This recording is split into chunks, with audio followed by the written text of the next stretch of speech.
Hello friends, आज हम लोग सामाजिक विज्ञान अर्थशास्त्र के बारे में अध्ययन करेंगे जो ब्लैक बुक से दिया गया है। आप लोग देख सकते हैं कंटिन्यू। इसके पहले भी 2 क्लासेस हम करा चुके हैं जिसमें राजनीतिक शास्त्र के बारे में दिया गया था, इसे तुरंत पहले का क्लास में। इस क्लास में हम लोग अर्थव्यवस्था की मूल्य की बातें करेंगे एवं चलते हैं, क्लास शुरू करते हैं।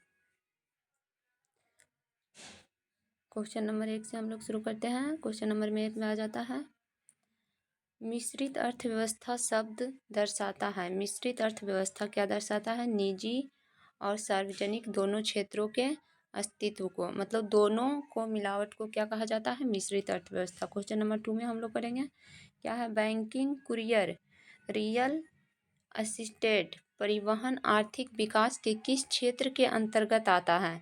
तो किस क्षेत्र के अंतर्गत आता है? तृतीय क्षेत्र के अंतर्गत आता है। एवं तीसरा नंबर क्वेश्चन हम लोग करेंगे। तीसरा नंबर क्वेश्चन में आ जाता है, अर्थशास्त्र के जनक किसे कहा जाता है? अर्थशास्त्र का जनक किसे कहा जाता है?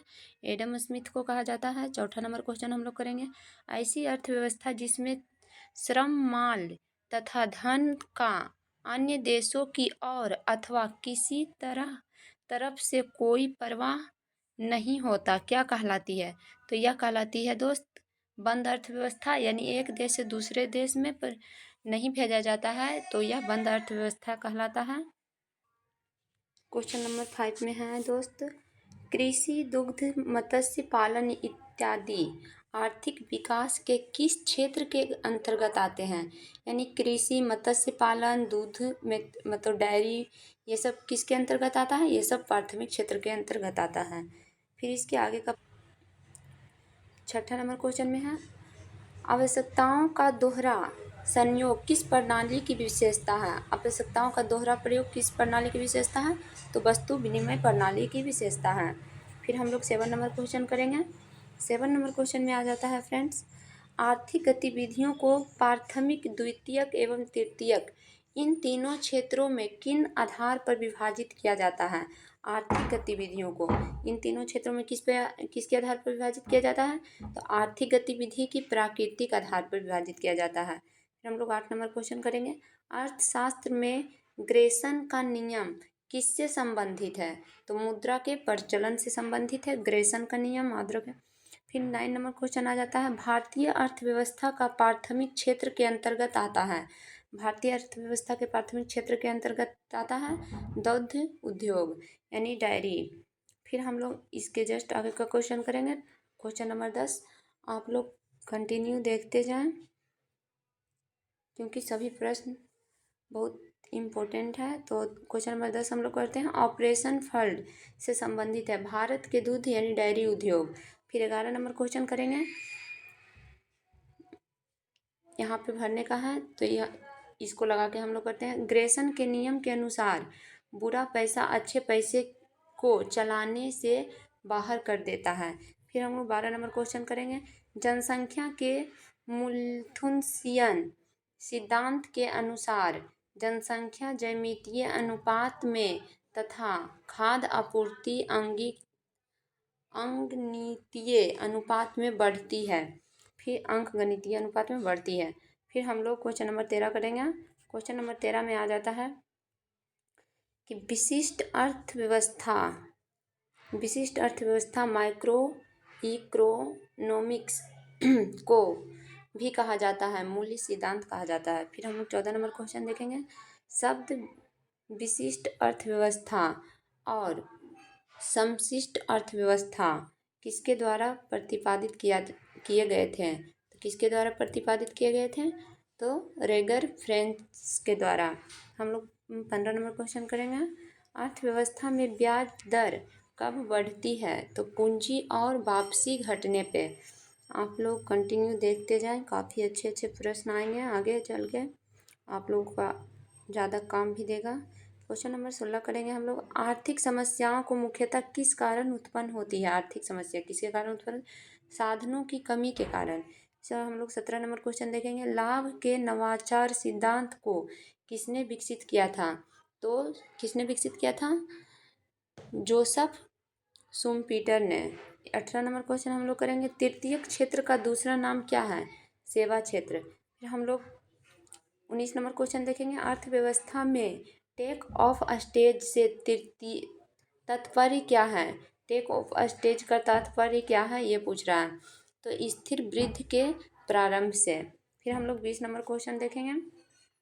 20 नंबर क्वेश्चन में आ जाता है फ्रेंड्स कि एक तृतीय गतिविधि है, क्या है? परिवहन या व्यापार, जो कि एक स्थान से दूसरे स्थान काफ़ी कम टाइम में हो जाता है। फिर 21 नंबर क्वेश्चन हम लोग करेंगे। छोटी और बिखरी हुई इकाइयाँ होती है जो बड़े पैमाने पर सरकार के नियंत्रण से बाहर होती है, वह कौन सी है? असंगठित क्षेत्र। फिर 22 नंबर क्वेश्चन देखेंगे। प्राकृतिक संसाधनों का दोहन करके माल का उत्पादन करना किस क्षेत्र से संबंधित है? तो यह प्राथमिक क्षेत्र से संबंधित है फ्रेंड्स। फिर हम लोग 23 नंबर क्वेश्चन देखेंगे। राष्ट्रीय संदर्भ में एक विशिष्ट दृष्टिकोण दर्शाता है। BSNL द्वारा मोबाइल फ़ोन की बिक्री का अध्ययन। ठीक है फ्रेंड्स, हम लोग फिर 24 नंबर क्वेश्चन करेंगे। 24 नंबर क्वेश्चन आ जाता है कि राष्ट्रीय संपत्ति की प्राकृतिक और कारण की जांच किस अर्थशास्त्री की प्रभावशाली कृति है? तो यह हो जाता है, इसका आंसर क्या हो जाता है? Adam Smith. ठीक है, फिर हम लोग 25 नंबर क्वेश्चन करेंगे। 25 नंबर क्वेश्चन में आ जाता है कि कराधान का सिद्धांत किसके द्वारा प्रतिपादित किया गया था? कराधान का सिद्धांत किसके द्वारा? एडम स्मिथ के द्वारा किया गया था। 26 नंबर क्वेश्चन हम लोग करते हैं। कराधान का योग्यता सिद्धांत दिया गया था, यह भी किसके द्वारा दिया गया था? तो एडम स्मिथ के द्वारा दिया गया था। फिर हम लोग इसके आगे का प्रश्न देखेंगे, क्वेश्चन नंबर 27 करेंगे। ठीक है, 27 नंबर क्वेश्चन में आ जाता है दोस्त, अर्थशास्त्र धन का विज्ञान है, किस अर्थशास्त्री का कथन है? यह एडम स्मिथ के द्वारा दिया गया था यह कथन भी। 28 नंबर क्वेश्चन हम लोग देखेंगे। चिर सम्मत अर्थशास्त्री कौन कौन से हैं? तो एडम स्मिथ जो पहला थे एवं दूसरा है जीन बेप्टिस्ट से एवं तीसरा है डेविड रिकार्डो एवं चौथा है थॉमस रॉबर्ट, जिनका पूरा नाम हो जाता है थॉमस रॉबर्ट माल्थस, और लास्ट हो जाते हैं जो सबसे पीछे थे वो थे जॉन स्टुअर्ट। फिर 29 नंबर क्वेश्चन हम लोग करेंगे। भारतीय अर्थव्यवस्था के प्राथमिक क्षेत्र के अंतर्गत आती है। प्राथमिक क्षेत्र के अंतर्गत कौन आता है दोस्त? कृषि। फिर हम लोग 30 नंबर क्वेश्चन करेंगे। 30 नंबर क्वेश्चन में आ जाता है कि ह्रासमान प्रतिफल का नियम किन क्षेत्रों पर लागू होता है? तो यह सभी क्षेत्रों पर लागू होता है, प्राथमिक, द्वितीय एवं तृतीय तीनों क्षेत्रों पर। हम लोग 31 नंबर क्वेश्चन करेंगे। पूंजीगत लाभ का क्या अर्थ है?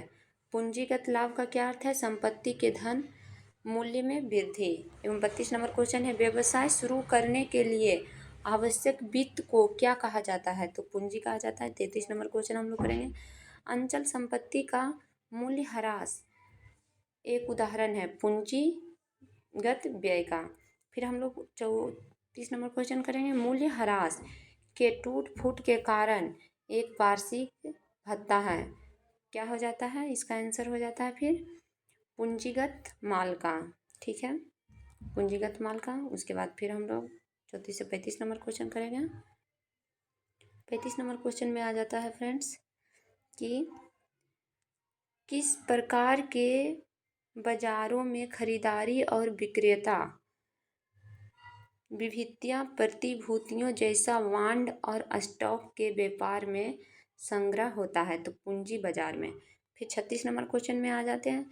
किस आर्थिक व्यवस्था में उत्पादित वस्तुओं का वितरण लोगों के बीच उनकी आवश्यकताओं के आधार पर नहीं बल्कि क्रय शक्ति के आधार पर किया जाता है? तो पूंजीवादी व्यवस्था में। फिर 37 नंबर क्वेश्चन हम लोग करेंगे। उत्पाद के साधनों का निजी स्वामित्व अर्थव्यवस्था की एक विशेषता क्या है? पूंजीवादी अर्थव्यवस्था। फिर हम लोग 38 नंबर क्वेश्चन करेंगे। आप लोग कंटिन्यू देखते जाएं। आप लोग को जौन सा सब्जेक्ट का क्वेश्चन करना है वो चीज़ देख सकते हैं। इतिहास का भी इसके सबसे पहले इतिहास का ही कराया गया था, जिसमें सिंधु घाटी सभ्यता, उसके बाद फिर राज्य व्यवस्था का क्या कराया गया था दूसरे क्लास में, और ये तीसरे क्लास है जिसमें अर्थव्यवस्था के बारे में बताया जा रहा है। आप लोग कंटिन्यू देखते रहें। फिर 38 नंबर क्वेश्चन आ जाता है, एक आर्थिक प्रणाली जिसमें पूंजीगत वस्तुओं का स्वामित्व निजी व्यक्तियों या व्यवसायियों के पास होता है और वस्तुओं और सेवाओं को उत्पादन सामान्य बाजार में आपूर्ति के मांग पर आधारित होता है, तो यह पूंजीवादी अर्थव्यवस्था हो जाता है फ्रेंड्स। हम लोग 39 नंबर क्वेश्चन करेंगे, मूल्य तंत्र की एक विशेषता है पूंजीवादी अर्थव्यवस्था। 40 नंबर क्वेश्चन हम लोग करेंगे, लाइसेज फेयर शब्द का संबंध किस प्रकार की अर्थव्यवस्था से है, यह पूंजीवादी अर्थव्यवस्था से हो जाता है। फिर हम लोग 41 नंबर क्वेश्चन करेंगे। 41 नंबर क्वेश्चन में आ जाता है कि लगभग लाभ का गतिशील सिद्धांत किसने प्रतिपादित किया था, तो जे.बी. क्लार्क ने प्रतिपादित किए थे दोस्त। हम लोग 42 नंबर क्वेश्चन करेंगे। 42 नंबर क्वेश्चन में आ जाता है, एक साथ उपभोग की जाने वाली वस्तुएं क्या कहलाती है, तो संपूरक वस्तुएं। 43 नंबर क्वेश्चन हम लोग करेंगे, यदि सभी आगतों में परिवर्तन से उत्पादन में समानुपातिक परिवर्तन होता है तो यह किसके मामला है, तो यह पैमाने के नियंत्रण प्रतिफल का। 44 नंबर क्वेश्चन हम लोग करेंगे, निम्नलिखित में से कौन प्राथमिक क्षेत्र की गतिविधि नहीं है, कृषि, खुदाई, मछली पालन या तो निर्माण, तो कौन सा है, निर्माण। फिर हम लोग 45 नंबर क्वेश्चन करेंगे। 45 नंबर क्वेश्चन में आ जाता है कि एक परिवार द्वारा अपने उपयोग के लिए मक्खन घी तैयार करना किसका भाग है, तो यह उपभोग का भाग है। 40 नंबर क्वेश्चन करेंगे, बढ़ते हुए प्रतिफल के नियम का क्या अर्थ है, तो यह इसका हो जाता है अर्थ घटती लागत। फिर हम लोग इससे आगे का प्रश्न, अर्थशास्त्र में टोटल 46 प्रश्न ही दिए गए हैं ब्लैक बुक से फ्रेंड्स, तो आप लोग यहीं तक रहने दें। उसके बाद का फिर दूसरा सब्जेक्ट का शुरू हो रहा है, तो टोटल 46 क्वेश्चन इसमें कराया गया है। आप लोग रिपीट करते रहें, बार बार 2-4 बार करें, फिर आपको खुद ही समझ आ जाएगा और फिर दोबारा पढ़ने की ज़रूरत भी नहीं हो जाएगा और याद भी हो जाएगा। ठीक है, धन्यवाद।